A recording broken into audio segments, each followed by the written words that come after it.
வணக்கம் and welcome to delight cinemas. இந்த வீடியோவில் இன்னைக்கு பார்த்தீங்கன்னா டைரக்டர் மணிரத்னமுடைய இயக்கத்தில் உலகநாயகன் கமல்ஹாசன், ஆத்மன் எஸ்டிஆர் இவங்க 2 பேரும் சேர்ந்து நடிச்சிருக்கிற தக் லைஃப் படத்தோடைய அஃபிஷியல் ட்ரெய்லர் ஈவினிங் ஷார்ப்பாக 5 மணிக்கு ரிலீஸ் பண்ணிட்டாங்க. ஸோ இந்நேரம் எல்லாருமே ட்ரெய்லர் பார்த்து முடிச்சிருப்பீங்க அப்படின்னு நினைக்கிறேன். ஸோ இந்த தக் லைஃப் படம் எடுத்துக்கிட்டோம்னா ரொம்ப வருஷத்துக்கு அப்புறமா மணிரத்னம், கமல்ஹாசன் 2 பேரும் சேர்ந்து ஒர்க் பண்ணுற ஒரு படம். இந்த படத்தோடைய கதையை பொறுத்த வரைக்கும் இது வந்து கமல்ஹாசன் அவருடைய ஸ்டோரி, அவருடைய ஐடியா தான். இந்த கதையை கமல்ஹாசன் எப்பயோ எழுதி முடிச்சிட்டாரு அண்ட் முன்னாடியே இதை படமாக்கணும் அப்படின்னு ஆசைப்பட்டாரு. கரெக்டா எந்த டைம்ல அப்படின்னு பாத்தீங்கன்னா இப்போல இருந்து 10 வருஷத்துக்கு முன்னாடி 2015ல ஒரு நியூஸ் வந்தது. கமல்ஹாசன் வந்து ரொம்ப வருஷத்துக்கு அப்புறமா மறுபடியும் டைரக்டா ஒரு பாலிவுட் ஃபிலிம் பண்ண போறாரு அப்படின்னு சொல்லப்பட்டுச்சு. அந்த ப்ராஜெக்டோட டைட்டில் வந்து அமர் ஹே. ஸோ இந்த அமர் ஹே ப்ராஜெக்ட்ல பாத்தீங்கன்னா கமல்ஹாசன், சைஃப் அலி கான் இவங்க 2 பேரும் சேர்ந்து நடிக்க போறாங்க அப்படிங்கிற நியூஸ் வந்துருந்துச்சு. அண்ட் ஷூட்டிங்கை பொறுத்த வரைக்கும் Mumbai, Delhi, London, Dubai, US இங்கெல்லாம் போய் ஷூட் பண்ண போறாங்க அப்படின்லாம் சொல்லப்பட்டுச்சு. ஆனால் அதுக்கப்புறமா அந்த ப்ராஜெக்ட் வந்து மூவே ஆகல.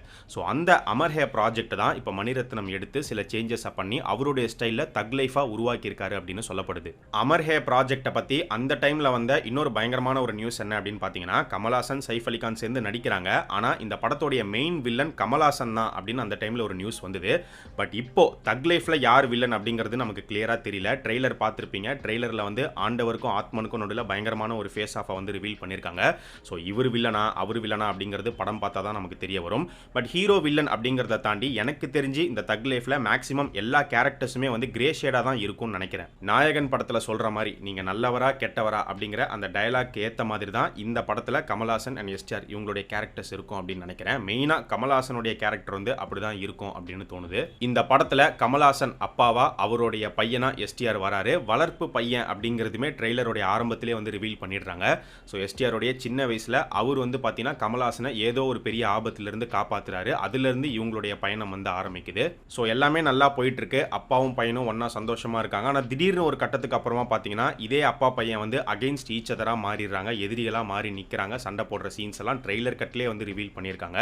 ஸோ எந்த ஒரு காரணத்துக்காக எதனால இவங்க 2 பேரும் அகைன்ஸ்ட் ஈச் அதரா மாறி இருக்காங்க அப்படிங்கிறதான் இந்த படத்தோடைய கதையா இருக்கும்னு நினைக்கிறேன். எனக்கு தெரிஞ்சு அந்த ஒரு காரணம் வந்து பவரா இருக்கிறதுக்கு வாய்ப்புகள் இருக்கு. ஏன்னா ட்ரெய்லர் கட்லேயே ஒரு டயலாக் வருது, பவரை வந்து கேட்டு வாங்க முடியாது, நாம தான் எடுத்துக்கணும் அப்படின்னு. ஸோ ரங்கராய சக்திவேல் நாயக்கர் அவருடைய இடத்துக்கு அடுத்து நாம தான் வரணும் அப்படிங்கிற ஒரு ஆசை வந்து நாசருக்கும் இருக்கு, ஜோஜோ ஜார்ஜுக்கும் இருக்கு, எஸ்டிஆருக்கும் இருக்கு அப்படிங்கிறதுமே காமிச்சிருப்பாங்க.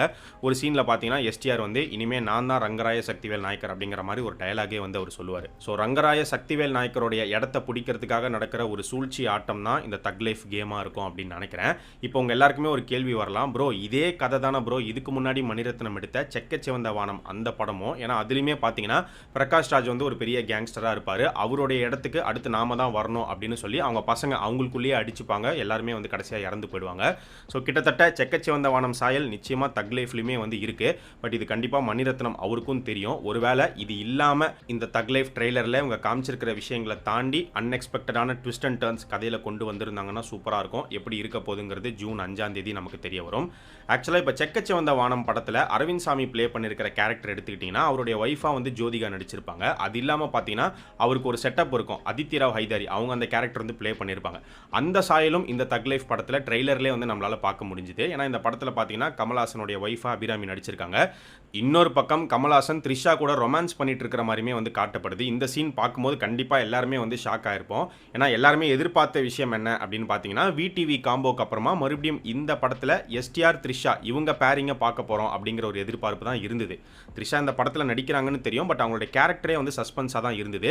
இப்போ இந்த ட்ரெய்லர் கட்டில் இந்த ஷாட் பார்க்கும்போது தான் ஓகே இவங்க வந்து கமல்ஹாசனுடைய ஒரு சைட் சிக்கா வராங்க அப்படிங்கிறது தெரிய வந்திருக்கு. எனக்கு தெரிஞ்சு த்ரிஷாவுடைய கேரக்டருமே வந்து ஒரு கிரே ஷேடாக தான் இருக்கும்னு நினைக்கிறேன். ட்ரெய்லரில் பெருசாக அவங்கள காட்டல, 1-2 ஷாட்டில் தான் வந்து காமிச்சிருக்காங்க. பட் மேபி அவங்க சும்மா ஜஸ்ட் லைக் தட் கமல்ஹாசன் கூட பழகிற மாதிரி இல்லாமல் அதுக்கு பின்னாடி ஏதாவது ஒரு காரணம் ஒரு நோக்கம் இருக்கிற மாதிரி காட்டலாம். த்ரிஷாவை தாண்டி ஐஸ்வர்யா லட்சுமி அவங்களுமே இந்த படத்தில் நடிச்சிருக்காங்க. ட்ரெய்லர் கட்டில் ஒரே ஒரு ஷாட்டில் மட்டும்தான் அவங்கள காமிச்சிருப்பாங்க. எனக்கு தெரிஞ்சு படத்துலையுமே அவங்களுடைய கேரக்டர் வந்து ரொம்ப சின்ன கேரக்டராக தான் இருக்கும் அப்படின்னு நினைக்கிறேன். அண்ட் அது மட்டும் இல்லாமல் அசோக் செல்வன் இந்த படத்தில் இருக்காரு. அவருமே பார்த்தீங்கன்னா ஒரே ஒரு ஷாட்டில் தான் ரிவீல் பண்ணியிருக்காங்க. ஸோ மேபி அவர் போலீஸாக வராரா, அவர் கேரக்டருமே வந்து சஸ்பென்ஸாக தான் இருக்கு. இந்த தக் லைஃப் படத்தில் கமல்ஹாசனுடைய இந்த ரங்கராய சக்திவேல் நாயக்கர் கதாபாத்திரம் எடுத்துக்கிட்டிங்கன்னா இவர் வந்து இறந்து போயிட்டாரு அப்படின்னு சொல்லி எல்லாருமே நினச்சிட்டு இருப்பாங்க, நம்பிட்டு இருப்பாங்க. ஆனால் இவர் சாகலை, உயிரோட தான் இருக்காரு அப்படிங்கிற விஷயம் தெரிய வந்ததுக்கு அப்புறமா என்னென்ன சம்பவங்கள் நடக்குது அண்ட் இவர் உயிரோட திரும்ப வந்து இவர் என்னென்ன விஷயங்கள் பண்ணாரு அப்படிங்கிறதா இந்த படத்தோடைய கதையாக இருக்க போது. இதை நான் சொல்லலை, கமல்ஹாசனே ஒரு இன்டர்வியூவில் வந்து சொல்லிட்டாரு.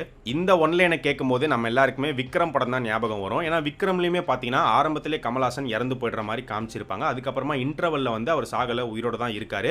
இத்தனை நாளா அவர் தான் எல்லாரையும் பழி வாங்கிட்டே வராரு அப்படிங்கிறத வந்து ரிவீல் பண்ணியிருப்பாங்க. ஸோ அதே மாதிரி தான் இப்போ தக் லைஃப் கதைக்களமும் இருக்க போகுது அப்படின்னு நினைக்கிறேன். மேபி தக் லைஃப் உடைய இன்டர்வல் பிளாக் வந்து ஒன்று கமல்ஹாசன் இறந்து போகிற சீனாக வந்து இருக்கலாம். இந்த ட்ரெய்லர் கட்லேயே ஒரு ஷாட்டில் பார்த்தீங்கன்னா எஸ்டிஆரும் கமல்ஹாசனும் வந்து சண்டை போடுற மாதிரி, ஸ்னோவில் வந்து கழுத்து நரிச்சு சண்டை போடுற மாதிரி காட்டப்படுது. மேபி அது இன்டர்வல் பிளாக்காக இருக்கிறதுக்கு வாய்ப்புகள் இருக்குது. அப்படி இல்லைனா இது வரைக்கும் இறந்து போயிட்டாரு அப்படின்னு நினச்சிட்டு இருந்த ரங்கராய சக்திவேல் நாயக்கர் உயிரோட தான் இருக்காரு, திரும்பி வராரு அப்படிங்கிறது இன்டர்வல் பிளாக்காக இருக்கும். நாசர் கேரக்டருமே ரொம்ப முக்கியமான ஒரு கேரக்டராக இருக்கும்னு நினைக்கிறேன். அவருடைய கேரக்டரை வந்து பார்க்கும்போது மகாபாரதத்தில் எப்படி சகுனி கேரக்டரோ அதே மாதிரி தான் இருக்கும்னு தோணுது. அண்ட் இந்த படத்தோடைய எண்டில் எத்தனை பேர் உயிரோடு இருக்க போகிறாங்க, எத்தனை பேர் சாக போகிறாங்க அப்படிங்கிறது தெரியல. செக்கச்சிவந்த வானம் படத்தில் பார்த்தீங்கன்னா எல்லாருமே இறந்து போயிடுவாங்க, விஜய் சேதுபதி மட்டும்தான் உயிரோடு இருப்பார். ஸோ அதே மாதிரி தான் இந்த படத்துலையும் நடக்க போதா. ஆண்டவர், ஆத்மன் இவங்க 2 பேரில் யார் இறக்க போகிறா, 2 பேருமே இறக்குற மாதிரி காட்டுறாங்களா இல்லை யாராவது ஒருத்தர் இறக்குற மாதிரி காட்ட போகிறாங்களான்னு தெரியல. பட் கன்ஃபார்மாக யாரோ ஒருத்தங்க சாக போகிறாங்க. ஸோ இந்த தக் லைஃப்பில் கமல்ஹாசன் அண்ட் எஸ்டிஆர் இவங்களுக்குள்ளே இருக்கக்கூடிய அந்த ஃபேஸ் ஆஃப் எந்த அளவுக்கு பயங்கரமாக இருக்க போகுது அப்படிங்கிறத பார்க்கறதுக்கு ரொம்பவே எக்ஸைட்டிங்காக இருக்குது. ஸ்டோரி வைஸ் பார்த்தோம் அப்படின்னா கிடைக்கிற நியூஸ் வச்சு இப்போ ட்ரெய்லர்லாம் வச்சு பார்க்கும்போது ஒரு பக்கம் விக்ரமுடைய சாயல், இன்னொரு பக்கம் செக்கச்சிவந்த வானமுடைய சாயல், இன்னொரு பக்கம் ஜில்லாவுடைய சாயல்லாம் இந்த கதையில் வந்து இருக்குது. ஸோ ஸ்டோரி ஒரு யூஸ்வலான ஒரு ஸ்டோரியாக இருந்தாலும் இந்த ப்ராஜெக்டில் மணிரத்னம், கமல்ஹாசன் இவங்க 2 பேர் இருக்காங்க. ஸோ இவங்களுடைய டச் வந்து கண்டிப்பாக இருக்கும். ஸோ இவங்களுடைய ஸ்டைலில் இவங்களுடைய இன்புட் என்னென்ன மாதிரியான விஷயங்களை இந்த படத்துக்குள்ளே கொண்டு வந்திருக்காங்க, எப்படி ஸ்க்ரீன் ப்ளே பண்ணியிருக்காங்க, இதில் தான் இந்த படமே இருக்குது.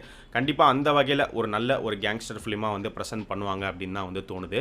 ஸோ நீங்கள் இந்நேரம் எல்லாருமே இந்த தக் லைஃப் ட்ரெய்லர் பார்த்து முடிச்சிருப்பீங்க. இந்த ட்ரெய்லர் வந்து உங்களுக்கு எப்படி இருந்துச்சு அண்ட் இந்த ட்ரெய்லரில் நீங்கள் நோட் பண்ண விஷயங்கள் ஏதாவது இருந்தாலும் அது என்ன அப்படிங்கிறத மறக்காமல் இந்த வீடியோவுடைய கமெண்ட் செக்ஷனில் சொல்லுங்கள்.